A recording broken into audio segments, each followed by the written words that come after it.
As great as it is to brag about your wins, it's even more fun to complain.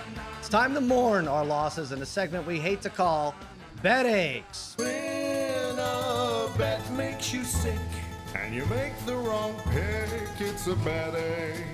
It's a bad ache. It's a bad ache. All right, yes, a lot of losses this weekend, a lot of college. I think we're going to start with the college, but BetAche segment is brought to you by our friends at Prop Swap. Parlay Kid, start us off. I think I kind of have the same aching feeling as you do on Saturdays. Tell me what your BetAche is of the week. It's very simple. It just comes down to college football betting, and I just don't think you can bet it right now safely or responsibly. You don't know if guys are out because of the COVID testing. You don't know. I don't even know sometimes, are there fans or they're not fans? Are there 5,000 fans or there 30,000 fans?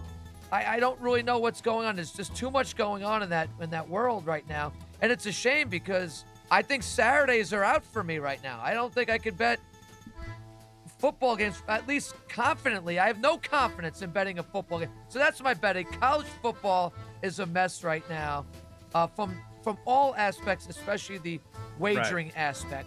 And so that's my betting for this week. I agree. I don't, maybe, the Big Ten comes back soon. Maybe that changes things. Maybe it doesn't, but just take the SEC for a while. The one thing you can rely on. Yeah, there's no defense in the SEC. There's no defense. I had LSU on every single money line parlay. The only defense that was played all weekend long in the SEC was that stop at the goal line, which is, this could be the worst defense of a national championship ever. I get it. Joe Burrow isn't there. But my God, Ed Orgeron's team gives up 40 a game. I guess I got a little fooled because Vanderbilt is just so bad that LSU beat up on them. And I'm like, all right, they're back to normal. Nope, nothing's back to normal. The SEC certainly is not back to normal. Brother Brian, what's your BetAche of the week? Yeah, I'm going to stick with SEC football. So on Saturday, I was getting killed after LSU. So I was like, fuck it, I'm watching the Auburn-Arkansas game. Arkansas ended the first half pretty well. So I'm like, all right, I'm going to jump on Arkansas. They were actually plus 850 to win the game. So I take that. They take the lead with 5 minutes left. Auburn misses a field goal, but they get the ball back. Now, I know, Sal, you saw it, but the Bo Nix, he tries to spike the ball. He fumbles the snap, and then he spikes it. So you're not allowed to spike that, but he spikes it backwards. It's definitely a fumble. Mm-hmm. Arkansas should have recovered. It should have been Arkansas's ball. I should have won a plus 850 bet. They rule it intentional grounding, and then Auburn ends up kicking the field goal. Now, the crazy thing in that is the officials came out after the game and said, well, it should have been ruled a fumble, but there was no clear recovery by either team. And I was like, wait, what? The Arkansas guy jumped on the ball. How could they possibly have said that? So Arkansas got screwed. I got screwed. I think I bet literally every game. So now it's like anytime there's a BetAche, it's you know I have it. All right, Harry, let's hear it. My BetAche is on Sunday. I had a 10-team parlay going.